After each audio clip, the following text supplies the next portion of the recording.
معترضین کے اعتراضات اور ان کے جوابات، قربانی حق تعالی کی مرضی اور نظام قدرت کے مطابق ہے۔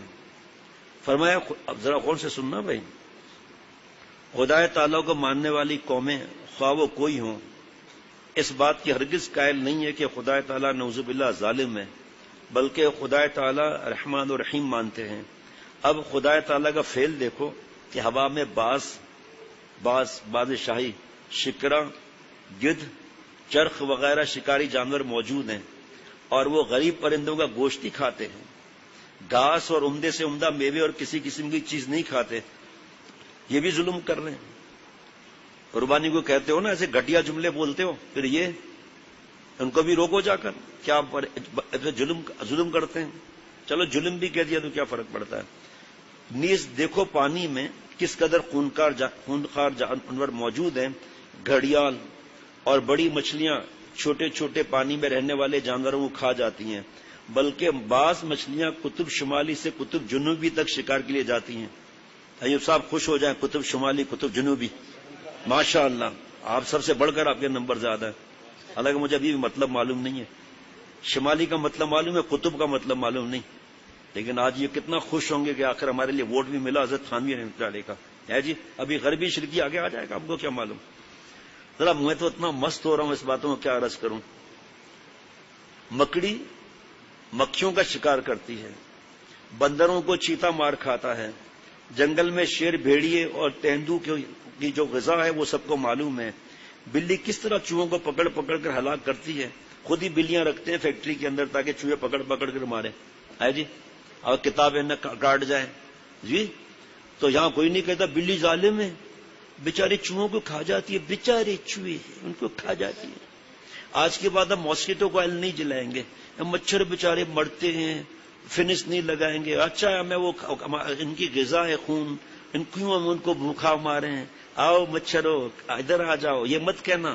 یہ تک حضرت کے پاس ایک خادم آتے تھے بنگلہ دیش سے، وہ مچھروں میں بیان کرتے تھے حضرت کو بتانے کے لیے، یا ایھا المچھر لا تبنبن عند الکان انا غریب لیس لی مچھردانیون۔ تو آؤ مچھر کھاؤ ہم کو بھائی، حضرت سنتے تھے، ہم بھی مزہ کر لیتے تھے الحمدللہ۔ اور ایسے تگڑے ماشاءاللہ بہت بڑے بزرگ حضرت تھانوی رحمۃ اللہ علیہ کے مجاز صحبت یا کون اس کے پوتے، ایسے ایسے عالم ہیں، ایسے ہاسیا یا ایھا المچھر، اور حضرت ہنس پڑتے ماشاءاللہ۔ اللہ والے خوش کرنا بھی تو کیا، آج جمعے میں پڑھا حدیث پاک سنائی تھی کہ اسی مومن کا دل خوش کرنا جنات کی نفلی اور انسان کی نفلی عبادت سے بڑھ کر ہے۔ ہم اپنے اولاد کو ہی خوش نہیں کرتے تو دوسرے کو کیا خوش کریں گے۔ ان پر وہ بھی جمعے میں بیان ہوا تھا، چیخے مارنا، وہ پھر مضمون ادھر نہ ہو جائے۔ واہ واہ واہ، دیکھو آگے بتاتا ہوں، ایک ایک وقت میں 100 500 جی۔ دیکھو آگ میں پروانے، اڑنے والے کیڑوں کے ساتھ کیا سلوک ہوتا ہے، آگ میں کتنے ڈھیر ہوتے ہیں وہاں، ان پہ بھی ترس کھاؤ۔ یہ بھی اللہ کی نشانی، آدمی سوچے یا اللہ، یہ بارش آتی ہے تو یہ پروانے آ جاتے ہیں، پتنگے آ جاتے ہیں، یہ سوئے کہاں رہتے ہیں، یہ پیدا کب ہوئے، پھر ادھر ابھی اس وقت کہاں ہیں، کہاں سو رہے ہیں، پہاڑوں میں سو رہے ہیں، جنگلوں میں سو رہے ہیں، درختوں میں سو رہے ہیں۔ اللہ کی نشانی ہے۔ کاش کہ میری کھوپڑی میں عقل آئے، وہ عقل نہیں ہے۔ شیکسپیئر، ارسطو، اگر عقل سے اللہ ملتے نا تو افلاطون، جالینوس، شیکسپیئر، فارابی، یہ سب مسلمانوں کی لسٹ میں نعوذ باللہ ہوتے۔ اگر سردار کا معاملہ ہوتا تو نعوذ باللہ ابو جہل، ابو لہب بھی نعوذ باللہ کیا مسلمان کی لسٹ میں رہتے کیا فرعون بھی اس طرح رہتا؟ یہ سب جو کارستانی میڈیا کی ہے، اور وہ دشمن دوست جن کو ہم اپنا دوست سمجھتے ہیں، جو ہمیں دین سے دور کرتے ہیں۔ آپ صلی اللہ علیہ وسلم شان میں گستاخیاں سب سے زیادہ اس وقت مسلمان کر رہے ہیں، جاؤ جا کے پتہ کر لو جا کے آپ۔ اور اس میں بھی اب کیا عرض کروں، اس وقت یہ بول بھی نہیں سکتا، یہ وہاں بتا سکتا ہوں اس میں کون کون پکڑے گئے ہیں۔ بہرحال اب بتلاؤ، اس نظارہ عالم اللہ تعالیٰ کی قدرتی نظام کو دیکھ کر کوئی کہہ سکتا ہے کہ یہ ذبح کا قانون جو عام طور پر جاری ہے کسی ظلم کے بنا پر ہے؟ ہرگز نہیں۔ پھر انسان پر جانوروں کے ذبح کرنے کا الزام کیا مطلب؟ انسانوں کے جسم میں جوئیں پڑ جاتی ہیں یا کیڑے پڑ جاتے ہیں، کیسے بے باکی سے ان کی ہلاکت اور مارنے کی کوشش کی جاتی ہے؟ کیا اس کا نام ظلم رکھا جاتا ہے؟ جب اسے ظلم نہیں کہتے، اعلیٰ کی خاطر ادنا کا قتل جائز ہے، تو جانور کے ذبح کرنے پر تمہیں کیا اعتراض ہے؟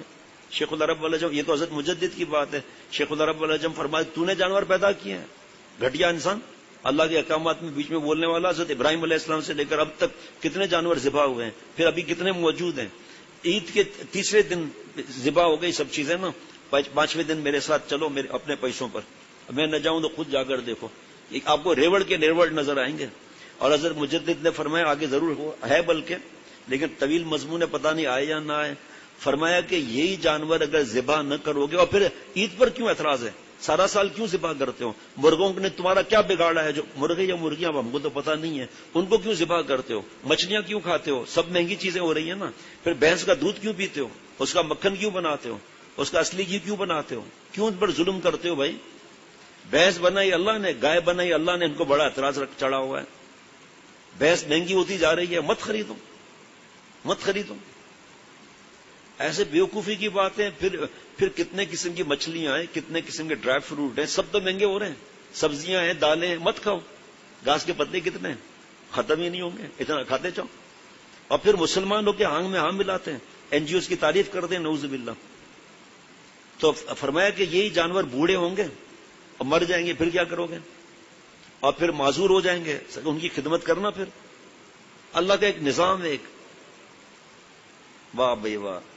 بلکہ غور کرو اور ملک الموت کو دیکھو، کیسے کیسے انبیاء علیہ الصلوۃ والسلام، کیسے رسولوں اور بادشاہوں کے بچے، غریب امیر سوداگر بزنس مین سب کو جان سے مار دیتے ہیں، اور دنیا سے اللہ کے پاس انبیاء علیہ الصلوۃ والسلام کو بھیج دیتے ہیں ہمارے لیے کہ، اور دنیا سے نکال دیتے ہیں. اگر ہم جانوروں کو عید الاضحیٰ میں اس لیے ذبح نہ کریں کہ ہمارا ذبح کرنا رحم کے خلاف ہے، تو کیا اللہ تعالیٰ ان کو ہمیشہ زندہ رکھے گا؟ کیا ہم ہمیشہ زندہ رہیں گے؟ تو نعوذ باللہ یہاں یہ جملہ کہہ کے کفر میں چلے گئے کہ اللہ تعالیٰ نے کیوں اٹھایا اور نہیں کرنا چاہیے. اور کوئی جملہ میں اپنے منہ سے نہیں کہوں گا، ایسا جملہ کر کے ایمان اپنا ضائع کر دیتے ہیں. کیا اللہ تعالیٰ ان کو ہمیشہ زندہ رکھے گا اور ان پر حکم ہوگا کہ وہ نہ مریں، جانور ہمیشہ رہیں؟ اس تمہید کے بعد گزارش ہے، اگر جانوروں کو ذبح کرنا خلاف رحم ہوتا تو اللہ تعالیٰ شکاری اور گوشت خور جانوروں کو پیدا ہی نہ کرتا. جناب نیز اگر ان کو ذبح نہ، یہ لکھا ہی تو ہے آگے، نیز اگر ان کو ذبح نہ کیا جائے تو خود بیمار ہو کر مریں گے. بس غور کرو کہ ان کے مرنے میں کیسی تکلیف ان کو لاحق ہوگی. پھر ایڑیاں رگڑ رگڑ کر جانور مریں گے تو کیسی راحت ہوگی ان کو. نہیں. قانون الہی میں ہم دیکھتے ہیں کہ ہر چیز بے حد بڑھنا چاہتی ہے. اگر ہر ایک برگد کے بیج حفاظت سے رکھے جائیں تو دنیا میں برگد ہی برگد ہوں گے. بڑا درخت ہوتا ہے بہت زیادہ، یہ سامنے ہی ہے، یہاں پر باہر ہے، اور دوسری کوئی چیز نہ ہو، مگر دیکھو ہزاروں جانور اس کا پھل کھاتے ہیں، گھاس پتے. اور جناب اسی سے پتہ چلتا ہے کہ اس بڑھنے کو روکنا اللہ تعالیٰ کی مرضی ہے. اس طرح اگر ساری گایوں کی پرورش کریں تو ایک وقت دنیا کی ساری زمین میں گائیں گائیں ہوں گی. بھائی مزہ آیا جملے سے؟ تو ابھی اس پر وہ جملہ یاد آ گیا. اگر یہ گائے کا انتقال نہ ہو ذبح کے ذریعے تو پھر آپ سوچو، اور جو جانور پالتا ہے گائے وغیرہ، اس کی حالت کیسی ہوتی ہے جب وہ بیمار ہو جاتا ہے، تو جب گائے بیمار ہو جاتی ہے تو. لیکن کیا حضرت مجدد آنکھیں کھولتے ہیں ماشاءاللہ. پھر ہر طرف گائے ہی گائے ہوگی، آپ کی گاڑی کدھر جائے گی؟ آپ کی موٹر سائیکل کدھر جائے گی؟ پھر ٹاور کیسے پہنچیں گے آپ؟ کیماڑی کیسے پہنچیں گے؟ سب طرف تو گائے گائے، بکرے الگ ہیں، بکریاں الگ ہیں. کیا واہ مجدد، اللہ آپ کی قبر کو نور سے بھر دیں. اللہ اللہ. اگر سارے گایوں کی پرورش کریں تو ایک وقت میں دنیا کی ساری زمین بھی ان کے چارے کے لیے کافی نہ ہوگی. آخر بھوک پیاس سے خود ان کو مرنا پڑے گا. جب یہ قدرت کا نظام موجود ہے تو ذبح کرنا اللہ تعالیٰ کی مرضی کے خلاف کیوں ہوگا؟ اس میں آگے نیچے دلائل لکھے ہیں، قرآن پاک حدیث پاک کے بھی دلائل لکھے ہیں. ایک تو چاروں طرف گائے ہی گائے، اور دوسری طرف اتنے گاؤں کے لیے چارہ کہاں سے آئے گا؟ ہمیں آپ کو کھا جائیں تو اگر گاوی کپڑوں کھائے تب وہ چاہتی ہو بھائی. پھر بس وہاں سمجھنے کی فکر نہیں کرتے، اور خود کیوں کھاتے ہیں سارا سال؟ اور پھر یہی قربانی گوشت کے لیے باربیکیو کیوں استعمال کرتے ہیں؟ ہوٹلوں میں کیوں جاتے ہیں؟ ان سے کہیں گے بھائی 4 پتے لانا بھائی، ذرا ہے اس میں کاتھا چونا لگا کر لانا. اور بھائی کولڈ ڈرنک کی ضرورت نہیں ہے، پانی بھی مہنگا ہو گیا، اب کیا کہ سمندر کا پانی بھی ساتھ رکھا کرو. بھائی ہم چینی ڈالیں گے تو چینی بھی تو مہنگی ہو جائے گی. عقل کے پجاری اللہ سے دور ہیں. جیسے تھوڑی سی دیر میں آپ دیکھیں عقل کہاں گئی، اتنا چارہ کہاں سے آئے گا؟ بھائی جلدی جلدی کرو نا بھائی، 35 صفحات ہیں. پہلے میں نے سوچا تھا اس بار بیان نہیں ہوگا یہ، پھر اللہ نے مغرب کے بعد موقع دے دیا.